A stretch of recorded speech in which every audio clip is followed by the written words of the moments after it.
You can make the argument of, well, it's my choice in this country. We have Second Amendment rights, and whose business is it what kind of rifle I use? Why should the government say you've got to use a straight wall cartridge versus a bottleneck cartridge? Which is really where I draw the line in the sand is, which Vortex scope are you putting on this all-around hunting rifle? Aim at the target at which you wish to hit, push a button, and it'll tell you basically a recipe for an impact to 4,000 yards. Oh my God. I mean, are we going to be turning our hunts over to AI, for Pete's sake? You just send your rifle and your scope out to do it for you? Which is really stellar for its cost. I mean, they're a very hard rifle to beat. I'm going to say sterile, and that maybe has a little bit of a harsh connotation to it. But I am all for allowing each individual to make his own choices. Which unfortunately gets no attention, or at least it doesn't get the attention it deserves. So you've got a little bit of, the government's sticking its nose into your business. And I put some air quotes around it. It doesn't sound that fantastic. But to go out and do it is just... Can you divulge any insider secrets about something new coming out of Vortex that we might be looking for in the future? Well, I will say this. I can't spill all the beans, but I'll say, well, actually just today, as of recording, we have launched our...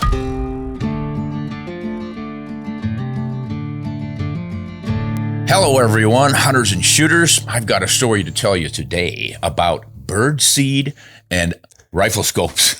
What's the connection in this one? Years and years ago, or should we say long, long ago, when Knights of Bold rode the range, I was in the Madison, Wisconsin area, and there was a bird seed store right along the highway where I drove into work.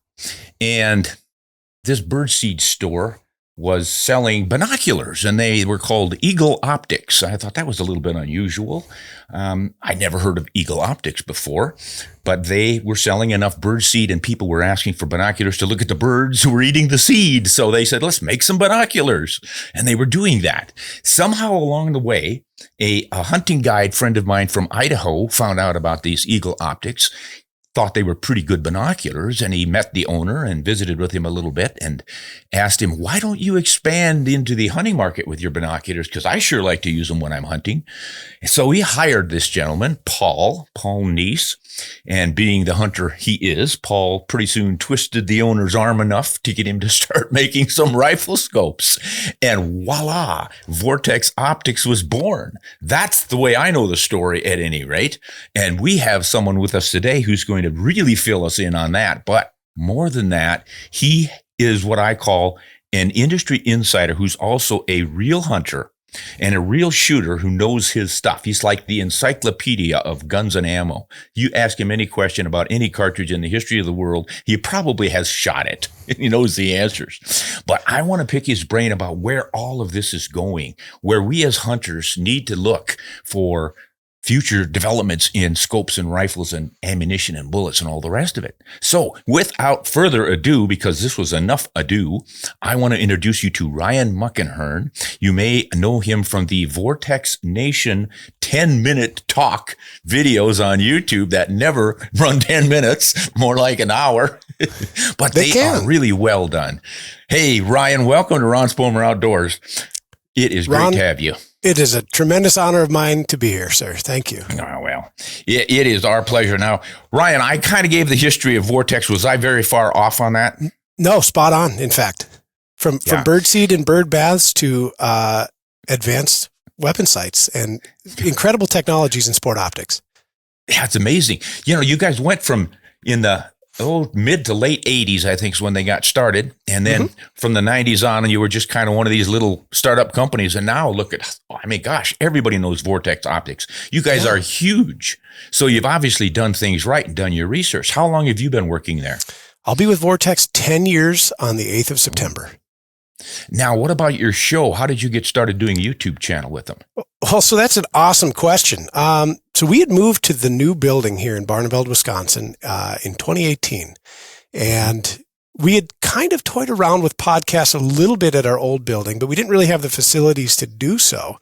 And Jim and Mark, who I co-host with on the Vortex Nation podcast, had asked me that, hey, you should come on a podcast. And I'll be very honest with you, I had no idea what a podcast was. I'm a relatively young person, but I barely know how to drive my iPhone. And I thought it was something like I had to pay for. I was really unsure of it. And they said, no, you're going to talk into a microphone about things that you enjoy. And I said, well, sure. And that's it. That's the genesis of how that came to be. And I've been enjoying it like crazy ever since. And I think we've recorded somewhere into the ballpark of 600 plus episodes, counting 10-minute talks and product reviews and things like that. And it's just been an absolute riot. Yeah. It was where did you come from that you got all this knowledge? You didn't just come out of nowhere and start working for Vortex and suddenly know about firearms. Sure. So lifelong shooter and hunter. I started at that at about the age of 5. My grandfather was extremely influential in that. And he was, I say he was one of the last duck men of Minnesota. And he was a sustenance hunter, not because he had to be, but because he wanted to be. So he started me very young, hunting and shooting and trapping in general outdoorsmanship. But my first real job at the age of 15 was at a small gun shop in central Minnesota called Little Crow Shooting Sports. And I had somehow cut a deal with the owner that I would come help unload semis for their their biannual ammo sale. And that kind of just led to me working there full time, whether I kind of forced myself into the position or he saw something in me. That's what I did. I started there at 15. I worked there pretty much until 2010, I suppose. And then I got picked up by a local firearms manufacturer, a Class 3, Class 7 manufacturer. Did a lot of OEM work in the AR-15 space called Nordic Components, and worked for them for about 4.5 years. About a year and a half into that journey, we actually became Vortex Optics dealers. That was my first introduction to Vortex. Yeah. And ahead of that, I'd been selling all the other major brands of sport optics, especially rifle scopes like Leopold and Nikon and Bushnell and what have you. And so was, well-versed in the retailer space. And of course, an enthusiast hunter and shooter and reloader.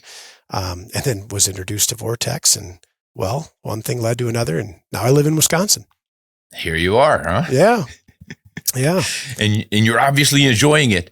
So yes. I guess it would be your grandfather who really got your foundation in guns and ammo and shooting. Were you hand loading with him? Did he teach you how?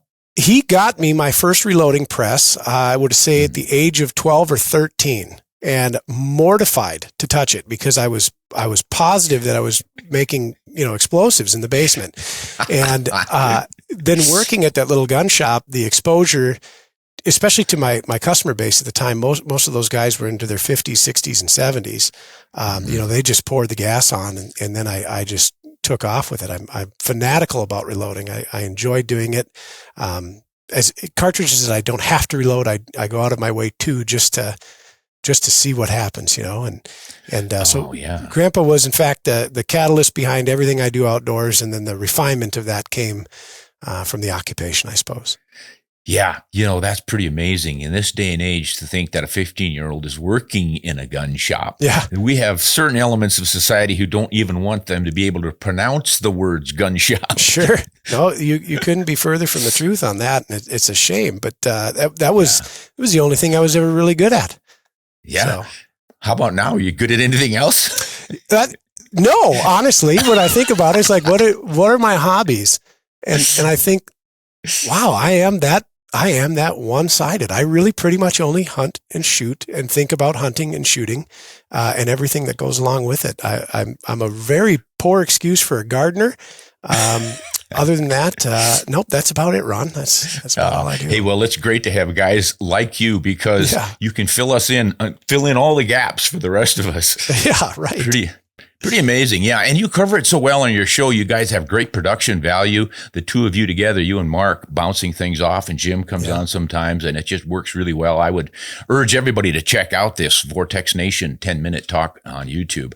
It is really fun. And you've got great visuals as well. You guys exchange data, and it works as a podcast alone, but you can watch and see some of the bullets hitting the gel blocks and the rifles that you demonstrate and everything else. So it's a great show.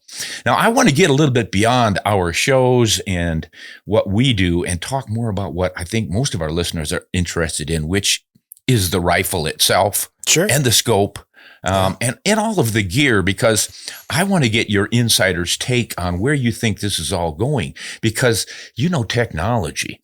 Yeah. We have been enabled by technology and able to be successful hunters beyond what our great-grandfathers could have probably imagined, probably our great-great-grandfathers. But, when you consider, and you know a lot about older firearms, once we got smokeless powder and fully metallic cases, bottleneck cases, shoot it. What do we need besides the 757 Mauser? Many people say that. It's like, yes, it does everything, right? Yes. And yet we keep developing new cartridges with the tiny little differences and tweaks and then scopes. My gosh, we go from your basic 2X scope to a 6X to a 3 to 10 to what are you looking at now? 5 to 30s. Oh, yeah. And then some, 15 to 60. And it goes on and on.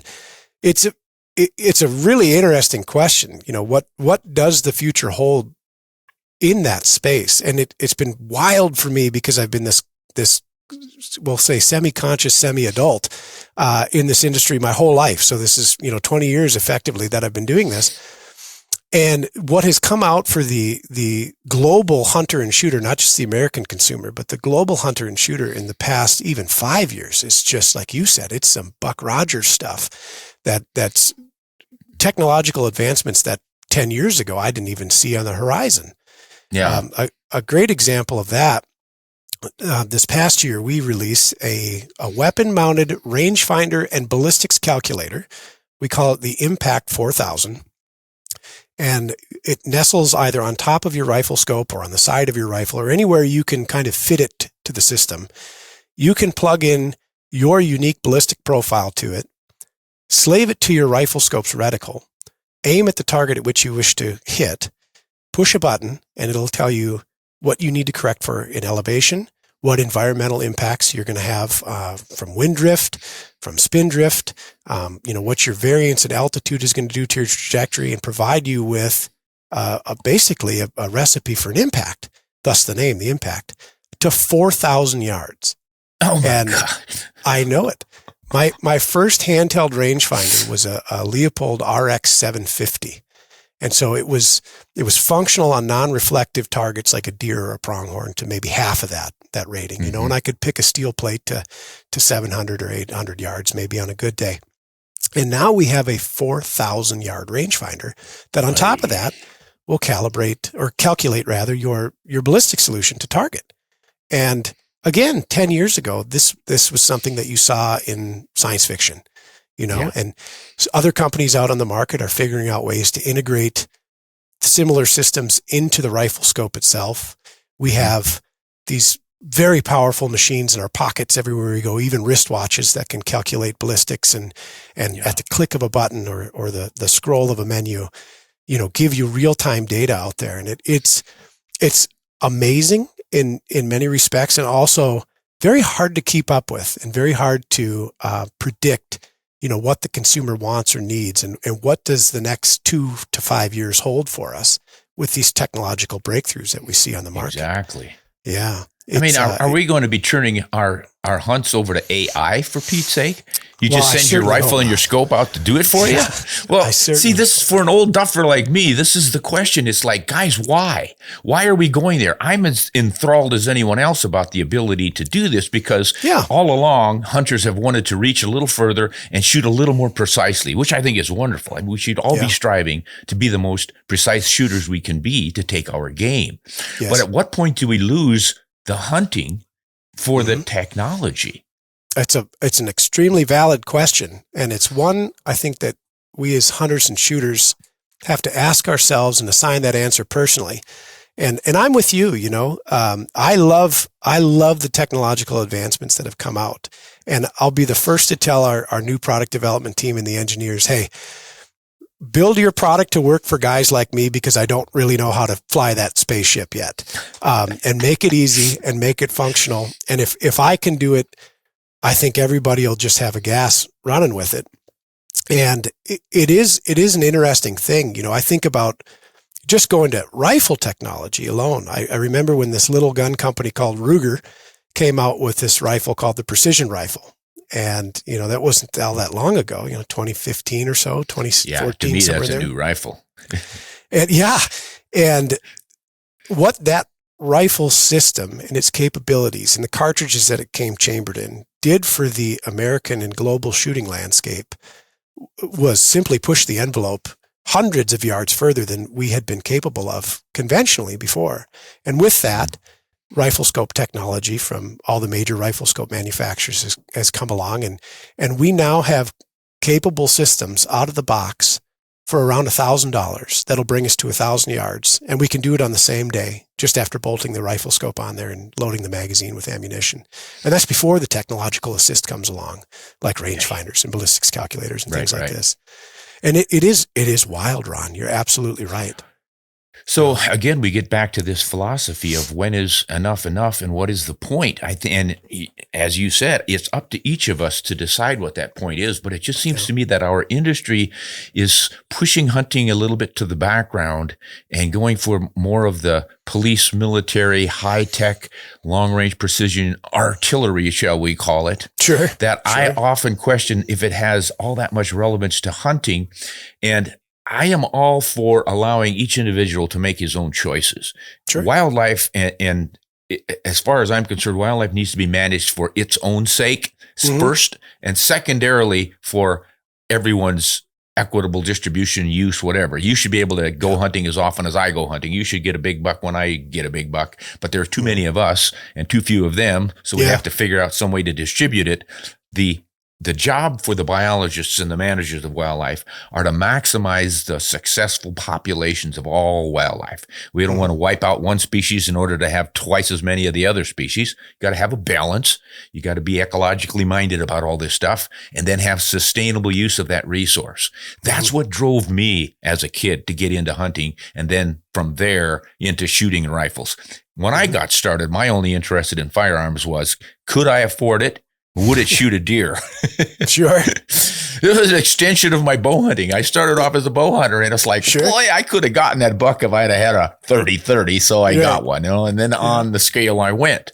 But now we're at the point where you can drop your deer, as you said, at these ridiculous ranges. But then somewhere in there, we lose the hunting and the hunter to the technology. Yes. And I am concerned that we are getting, while I love the fact that so many young people are jumping into this because of what you mentioned about those rifles and scopes that do all this stuff, that brings new shooters into the field. And I'm all for it for target shooting games, long range precision shooting and all the rest of it. But this translation into hunting that we're having trouble with. And I'm just wondering, where do you see us, or how do you see us going about getting the hunt back into hunting while still using the appropriate tools that we certainly have? Yeah. Another great question. Something I have seen, I think that lends a bit of hope to bringing back or reigniting or bolstering the traditionalism behind it, is this interesting trend to retro rifles. We're seeing a boom and an explosion in the marketplace for lever guns. Now, some of those lever guns are getting Picatinny rails on them and some AR-esque furniture hung on them. But there's something innately romantic about that, as well as muzzleloading and an uptick in archery. And I think that this is maybe regional a bit more than anything. Where I'm from in central Minnesota, at least at the time that I had moved out and I'd come here to Wisconsin, archery wasn't that popular. I knew far fewer bow hunters than I did. We were in a slug zone. We could only use a shotgun, or we could use a pistol or a muzzleloader. But archery was a bit eclectic, and you didn't see a lot of people out and doing it. And now I see a lot more people out and doing it. And I'm hopeful that pendulum, like in fashion, kind of swings back maybe 30 to 50 years every so often. And then we have this reignition of romance with an old lever gun or an old pre-64 Model 70 or quote dad's gun or grandpa's gun. I hope that we see that happen. But the question you pose is a very real one. We are on the precipice of technological breakthroughs available to hunters that completely change the dynamic of chase, if you will. And what does it take to woe back from that and keep the purist front of mind and keep the purist front of line? And I don't know that there's necessarily a good answer. And I think if we look at state game regulations, for instance, you'd mentioned the biologists and the folks setting things up like this. I think they'll take a look at what's going on with technological advancements and say, hey, this is fine for the recreational shooter, for the long-range target shooter, for the precision rifle series shooter, but not for the hunter. We're going to start blending the lines of ethics with this. And we already do see things like that. The state of Utah has just amended their laws for the allowance of magnified rifle scopes on muzzleloaders, for instance. Some of these muzzleloaders that have come out, and I own one. I own an Arrowhead muzzleloader that I've shot to 1,000 yards. I wouldn't hunt game with it, of course, that far, but the system is capable of it. Looking at that technological advancement, the state has said, this is a primitive weapon season, and it's a stretch to say that, a smokeless capable muzzleloader is a primitive weapon, although I do still load it from the front and prime it from the back. No more higher powered variable rifle scopes on there, either no magnification and an optic or iron sights. And I think those boundaries are likely to be set by the regulatory bodies that facilitate us into the field every year. And they'll look at the technologies that are out there and say, like, this can't occupy this space perhaps. And we'll leave it for, the predator hunter. We'll leave it for the recreational target shooter, the competitive target shooter, things like this. At least that's my foreshadowing, I suppose. Yeah.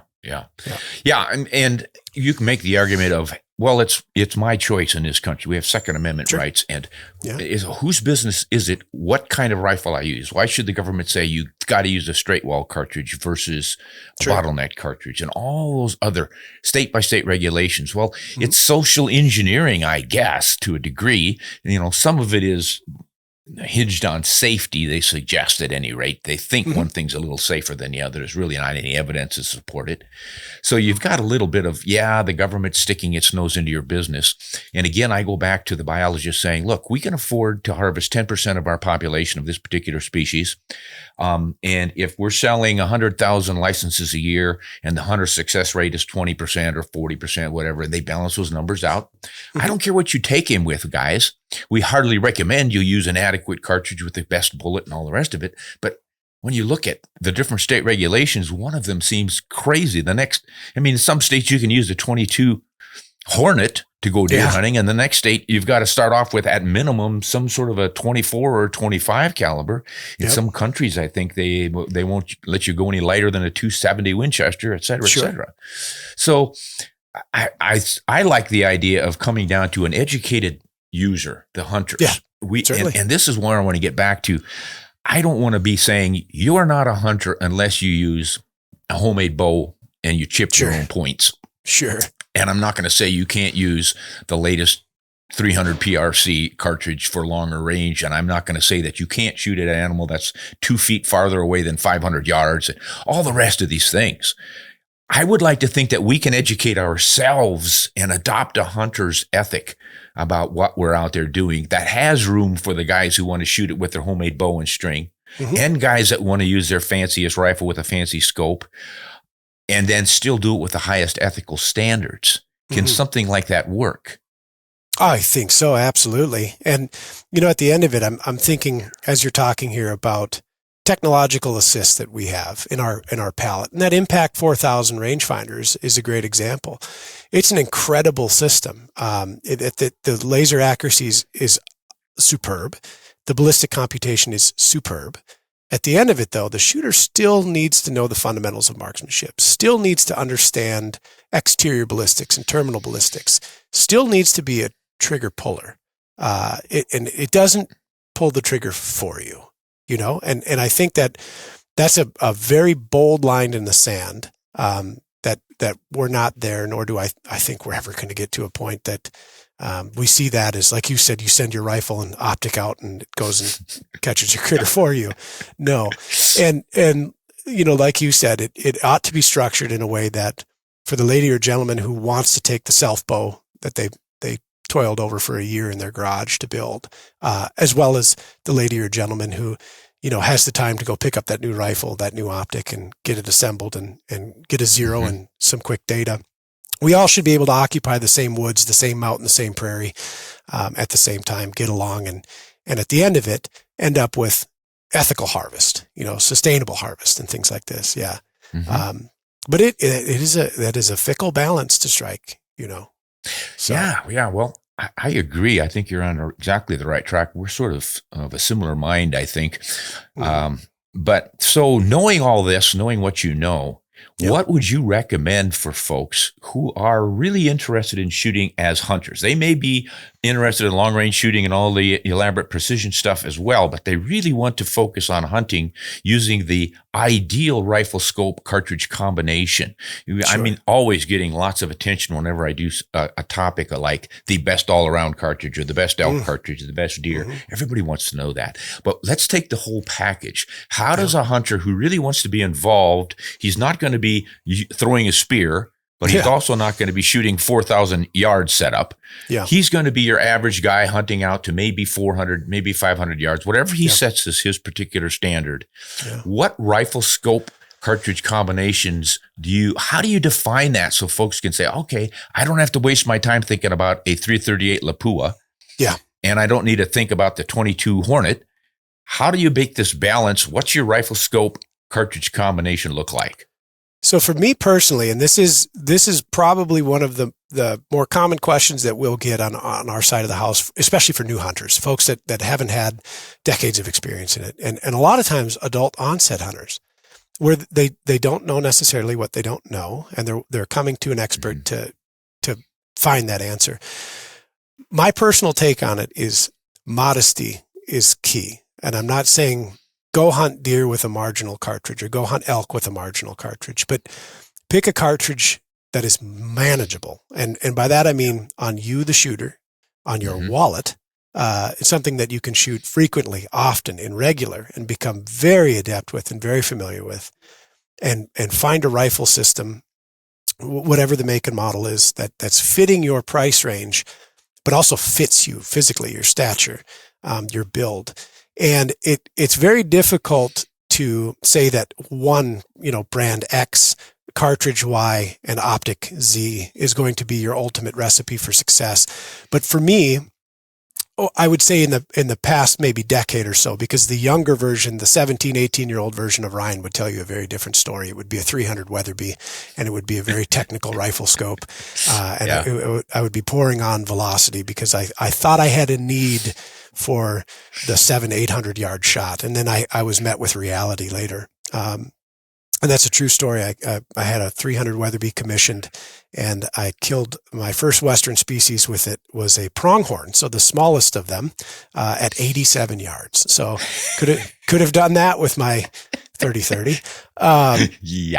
But start small, in terms of recoil, and start small in terms of stature of optic. I see commonly folks are over magnifying their rifle scopes, especially thinking that there's a need or a precedence for high magnification, when in my opinion, I think that actually less is more in this case. Oftentimes magnification can get us in trouble. We think that because we have the ability to magnify to 20 or 25 or 30x, we can execute that shot cross canyon. And in reality, there's so much more that goes into what I call the shot than magnification alone or things like this.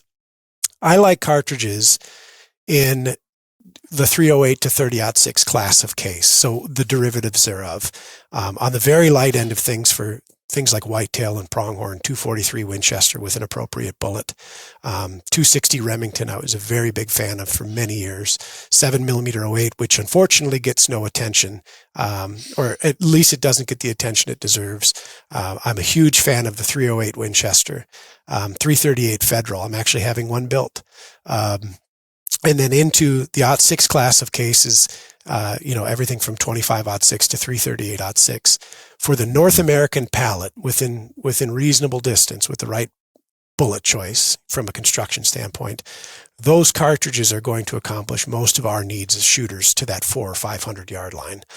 And then with rifles, everybody's got their personal preference, and budget dictates a lot of things. I'm fairly brand loyal. Just because I've owned just about everything that I wanted to in a modern rifle, found what I like, found what I dislike.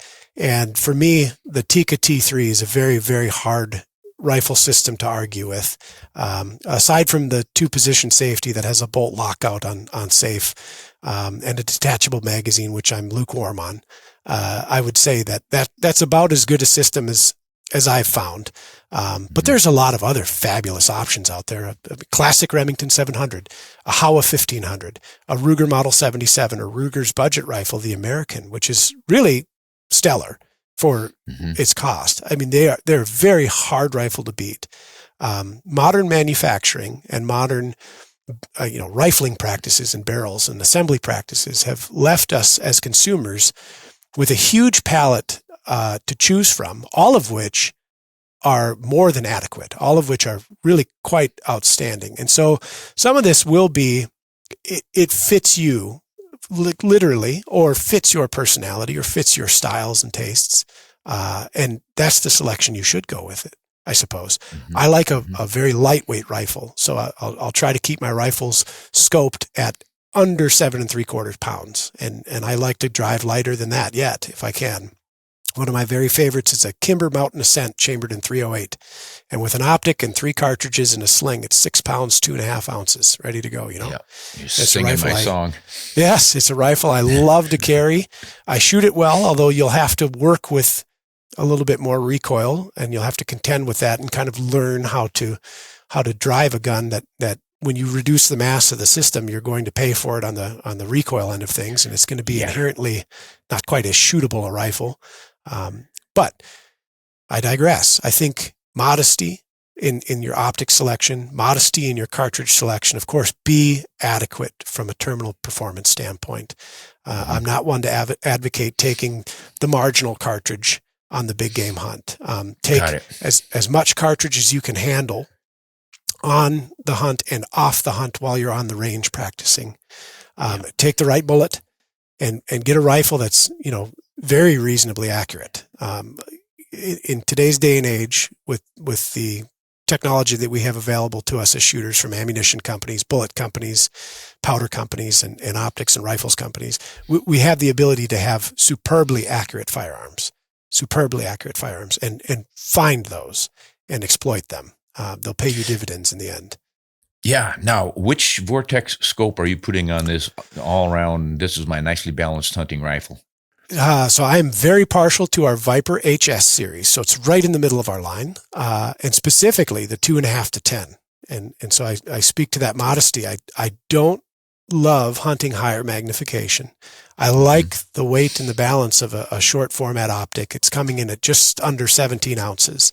10x magnification for me is enough to bring me to that 500-yard line, which is really where I draw the line in the sand, is for the majority of the cartridges I shoot, and more specifically the bullet technology that I employ. That's about where things lose sanity and begin to get a little wonky. And so that 500-yard mark, 10x is more than enough magnification for anything that I hunt. And at 2.5x, when I'm on walkabout, that's perfect. So if I jump a deer or a pronghorn at a close distance, so be it. Yeah, and I'm right with you with that. There's just right in my wheelhouse, and so many of these younger guys who ask me which scope they should, they're usually up there in that 15 to 25 power upper end. Yeah. And while those are wonderful for precision target shooting when you've got all the time in the world, how many guys I've heard say, gosh, I would have gotten that big buck that jumped up, but I had my scope set on 20 power and I couldn't see anything. And, so it's experience, I think, that's talking. Yeah, that was me not long ago. I've been, I would say, seriously hunting the West for probably just shy of 15 years now. And the first thing I did when I booked my first Western hunt was I bought the largest spotting scope that I could get. I couldn't find a pair of binoculars big enough because they really, at that time, really only topped out at about 12x. And then I had a series of rifle scopes picked out for this, and ultimately ended on a moderate to upper magnified system. And what I found was, exactly as you said, oftentimes it works against you. And you find yourself demagnifying more than magnifying, at least in my experiences with it. And, it's funny, my hunting partner and I, we've hunted all over the U.S. together. He's about 20 years my senior, and very, very storied history of hunting. Again, he and I think very like-mindedly with selections of optics and rifles and cartridges and things.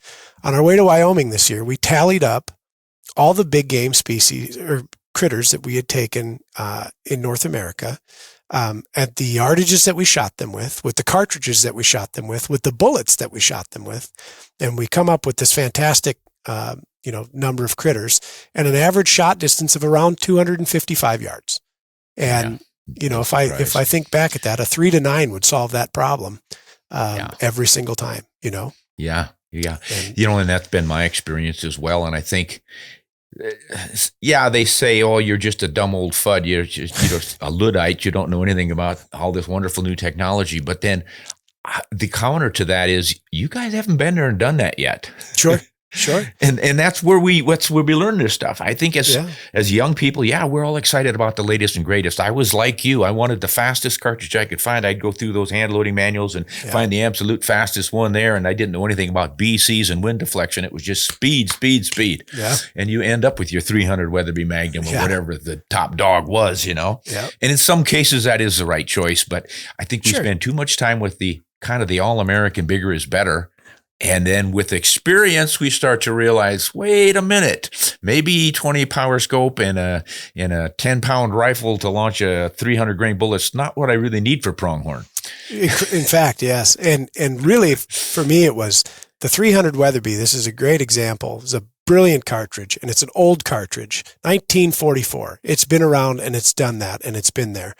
It was such a monster to contend with from the recoil perspective and from the cost of operations perspective that I became, I think, a worse shooter running it. I think my hit probability drove down considerably, and I backed away from it. And I got into then a 300 Win Mag and a 300 Short Mag, and then backed away from that further and into .6 and 308 class cases. And I think just by exercising within that space of modesty in cartridge selection, and there's nothing really modest about a 30-06. It's a very capable cartridge, but because I could handle it more, I shot it better. Because I shot it better, I became more confident in it. Because I became more confident and shot it better, I became more effective and ethical with it.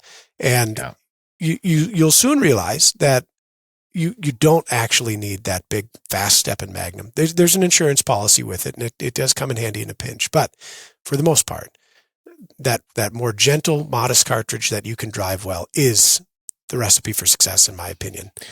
Yeah, I agree. But that said, I have had some wonderful hunts with the 300 Weatherby Magnum, as well as the WSM and the standard Win Mag and the 300s, because they do cover the waterfront, do everything you need to do. But as you said, you've got to work your way up to being able to handle that and shoot it effectively. And it is not the best all around. I mean, I have been on some hunts where I thought, I've got too much gun here, and I'm sort of cringing at the idea of pulling the trigger on this smallish animal. Mm-hmm. And hitting with such a big bullet with such velocity when you know you can get by with a little bit less. So, but again, it's one of those things you learn as you go. And there's nothing wrong with having your experience and mine, where we've worked with the 378 Weatherby Magnums and things and figured it out. It's all kind of part of the journey and certainly enjoyable. Yeah. And as I said earlier, I think it's wonderful for folks to stretch it out on steel and reach way out there. It's just one heck of a satisfying feeling to see that target and then hear that claim come back how many seconds later, and to think that you were able to do that is pretty impressive. And that brings up, go ahead. And I think it's an important thing to do. We've never had, I think as shooters, a better opportunity for that kind of practice. When I grew up, and this is no fault of my father's, he was never really a big hunter. He was a Minnesota deer hunter.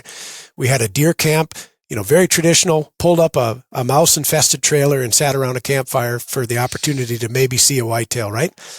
I don't think my father had ever shot past about 125 yards in his life. And so, when we would get the rifle zeroed, it was the proverbial paper plate at 100. And if you could hit it 3 times, we were good to go. And for me nowadays, that doesn't cut the mustard. I don't think that there's any excuse any longer for us as shooters on the American hunting landscape, or for that matter, global. If you have the ability to access the resources like top tier ammunition, outstanding rifle scopes, outstanding rifles from any number of manufacturers, to get out and use those systems at their threshold of capability, to learn exterior ballistics, in-flight characteristics of bullets in wind, in varying conditions, and to really learn how those systems work. And especially, like you said, shooting steel. If you write it on paper, well, you're going to throw this rock at a high rate of speed and you're going to hit this piece of metal at a distance, it doesn't sound that fantastic. But to go out and do it is just outstanding. And really, you ought to spend some time on a flat range doing positional work with your hunting equipment and do it at that distance. Don't take for granted the 100-yard zero and call it a day. I think it's a prerequisite for success. Yeah. And that goes back to your recommendation for your balanced cartridge, or something in the middle of the road, because you're going to be able to afford to go out and shoot it. And you're going to want to shoot it and not fear the recoil. Yes. And you're not going to burn your barrels out, and just all of those considerations really say a lot for the range of cartridges you just listed quite a while ago in this conversation, but somewhere down from that 243 Winchester on up to the 300 Magnum, boy, right there in that middle somewhere, you can afford to do that. That 308 Winchester, of course, one of the big reasons it is so popular is that you can find lots of ammunition choices for it. Just the right bullet loaded for you at reasonable prices because of the volume sales. It's not too much recoil. It'll handle the big stuff. It'll handle the little stuff. So yeah, why not? And then down the scale and up the scale within the parameters you discussed, you're going to become a trained shooter who's going to be deadly in the field, not because you've got the latest and greatest high-tech, overly powerful rifle scope or heavy bullet, but because you know what you're doing with it. Certainly. Yes, certainly. Yeah, look at the archery market as kind of a barometer, so to speak. The only way you get good at shooting a bow is by pulling it back and shooting it, and then pulling it back again and shooting it. And, if you can work your way up to being able to pull 80 pounds, outstanding, but, I shoot a fair amount of archery, and I'm pretty modest in my draw weight. I'm just over 60, and I practice as much as I can for the opportunity to maybe let an arrow go. But the only way you can get good at that is repetition, repetition, repetition. And that modest cartridge, that balanced rifle, that's how you get there. Absolutely. Bingo. Yeah. So I want to get back to this fashion, because it seems like so much of that is what drives our industry. That you got the young fellows who say, well, that is a gnarly looking rifle. It's got a line here and a hole there and a groove there, and you can bend this and turn that. And it's like, oh my gosh, we practically wiped out the buffalo back in the 1800s with 45 70s and 40 90s and single shots. And why do you need all this stuff? What do you think is driving that? Is there really a benefit in getting one of these gnarly tricked out rifles for something other than steel or long range target shooting? Again, subjective. I'm not a chassis rifle shooter myself. I don't, and that's an aesthetic preference. Like I like the romance and the lines of a sporter rifle. I like an open English style pistol grip, which way swept back, and I like a short English style forend and a Monte Carlo cheek piece and that kind of thing. And that's just a personal preference. The chassis rifle, and some of these new chassis that are out there, my hat has to be tipped to the engineers at these companies that are using new material sciences and really understanding body mechanics to build a functional system. If you can isolate the challenges of shooting an ultralight sporter rifle, like my Kimber, for instance, like you said, it's just over just under 6 1/4 pounds loaded and scoped. It's a hard gun to shoot. Not terribly heavier. You could get into a chassis rifle and a carbon fiber wrapped barrel and a titanium action. And we're talking the full Formula One race car treatment to this thing. Yeah. You can somewhat shelve the difficult and challenging nuances of the ultralight sporter rifle and introduce control in the chassis rifle.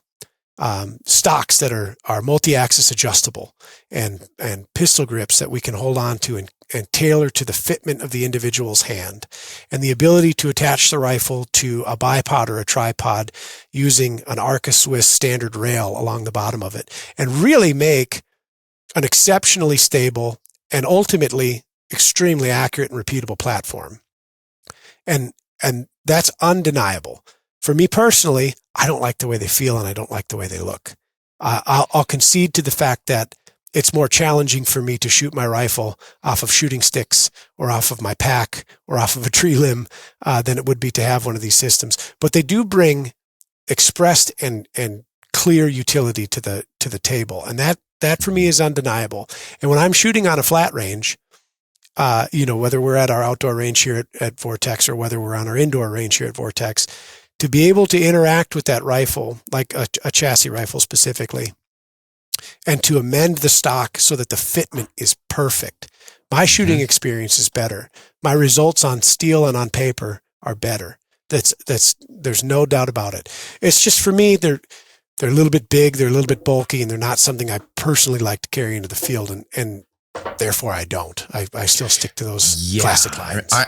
I'm with you on that, and I guess my question is, do you see any additional values in them in the field? To me, with all the precision you're talking about is wonderful for target work. But once you transfer into the field and you're having to climb mountains, and you might have to go 10 miles in a day, and you may have to shoot downhill at a steep angle or uphill at a steep angle, or all the different contortions one goes through, and the speed with which you sometimes have to shoot. I have never been able to come up with justification for all these chassis styles and adjustable stocks that I need it. Whereas a simple old, call it the old Fudd style rifle, but it seems like through the late 19th century and into the middle of the 20th, we pretty much figured out the ideal configuration for a sporting rifle for the field, for hunting. Am I off base on that? I don't think so. I think you hit a very, very important word there, and that is speed. And we can 80-20 the situations that we would encounter into the field, and that we're going to dismiss 80% of them and keep 20% of them on the table. It's not frequent that I have a situation in which I have a perfectly prone shot, so I don't hunt a bipod on my rifle. And some people think that's interesting. I don't have a bipod on my rifle. I stopped hunting with them effectively in 2016. I think I used one in 2019, but I used half the bipod, because that condition is not something that I've encountered very frequently. I'll have some terrain that makes it not conducive for success to run a conventional bipod, and I'll be reliant on shooting sticks, or I'll be reliant on my pack. And if I'm using a rifle system, and just like you, I've run that math in my head, and I've tried to think about all the shots that I've taken and all the places that I've taken them. And the precedence has been on something that I can get to shoulder hasty. And there's concessions to it, but that downward angle, that upward angle, that hard bank left, hard bank right shot that you'll have to take. Sometimes if your rifle is, I'll use the word overstructured, you might find that now it's an impossibility or an improbability that you'll be able to get into that position. Whereas that rifle that is, as you stated, the Fudd style, conventional lines from 19th century forward, that rifle really was built to pick up and shoot. And with little thought put into it. And yes, there are concessions to make, but they are quicker to the shoulder. They are quicker in different positions, whether that's seated, standing, kneeling, prone. And that is truly why I fancy them, is because they just come to you a bit more naturally. Yeah. And the chassis rifle, in that very, I'm going to say sterile, and that maybe has a little bit of a harsh connotation to it, but in that sterile position in which we've had the opportunity to build that spot up, to really get ourselves into an appropriate spot behind the rifle, make the adjustments needed, and really line that out, then it's invaluable. And for that shot opportunity that might be the singular buck or bull that you see on that hunt, and he is on that outside of the envelope of operation of your system, maybe that chassis is the most useful tool in that pretty specific scenario. For me personally, I haven't run into it. I haven't run into that spot in which that was a prerequisite for success. And so I'll stick with the sporter design.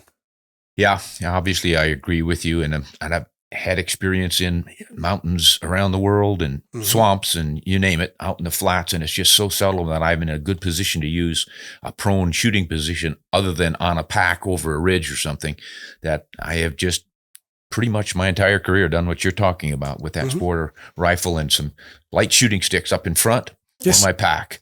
And I feel competent and confident out to what I consider my reasonable and effective shooting distances, which are usually inside of 500. I don't know that I've ever shot more than twice at game beyond 500, and probably not more than a half a dozen to 10 times at something beyond 450.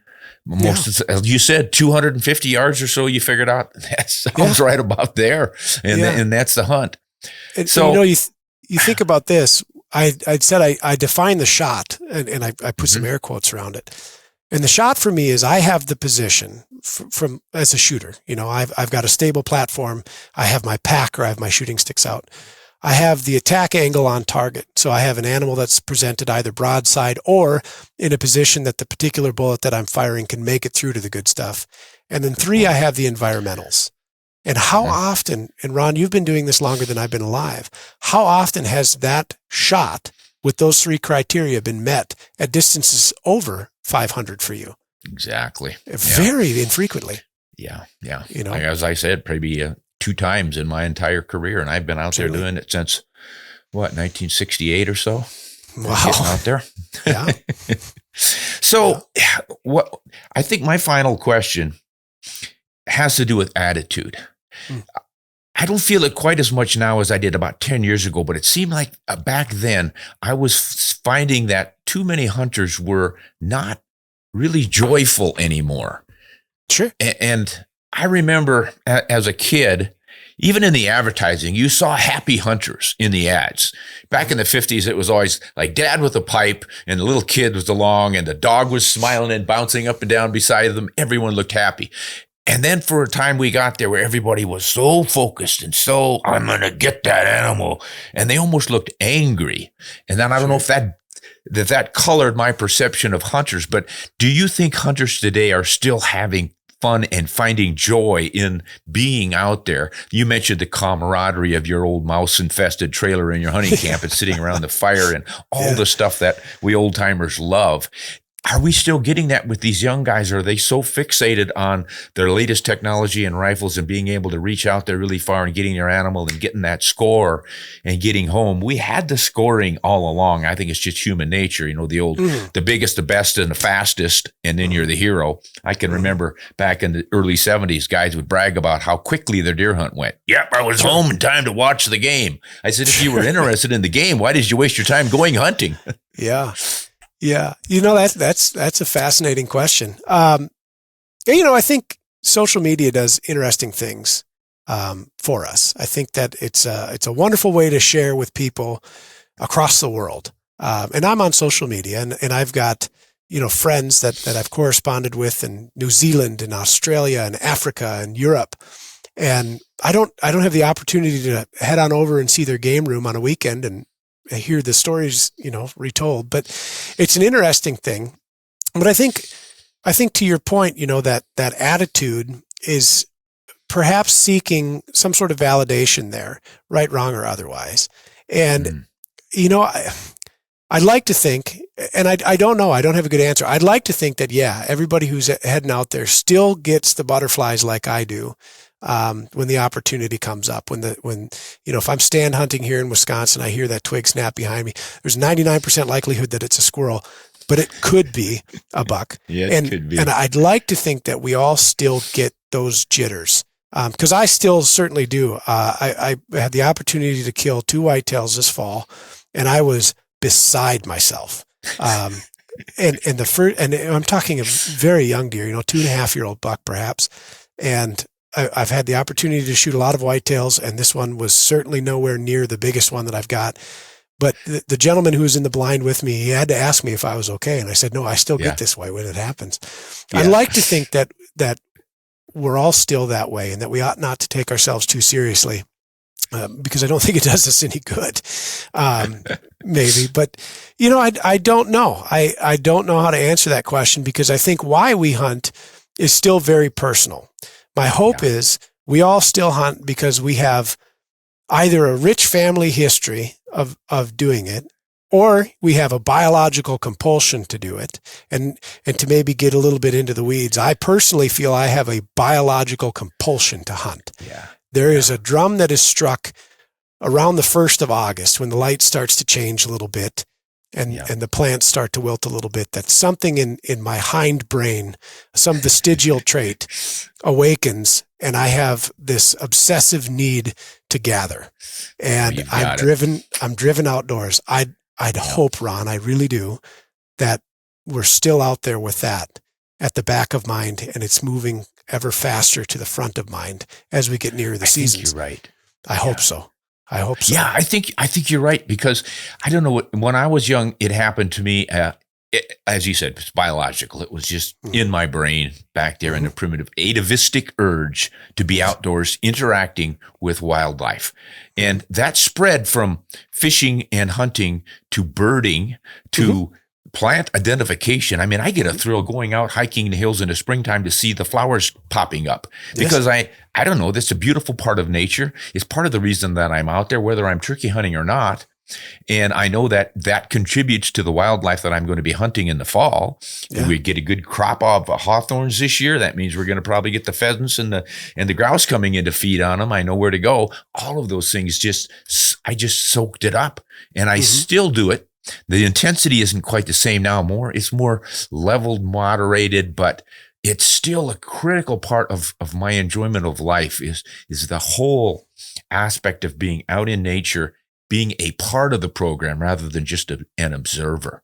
Yeah. So I think you're right. I think most people are going to be doing that. And I think that's just the progression that hunters make. If they're really serious about it, they just keep climbing up to this level in which they're loving all of it. And that is the wonderful thing that I think needs to continue. Now, I've got to run here. I've got my boss saying it's time to wrap this baby up, but I want to ask you one quick final question.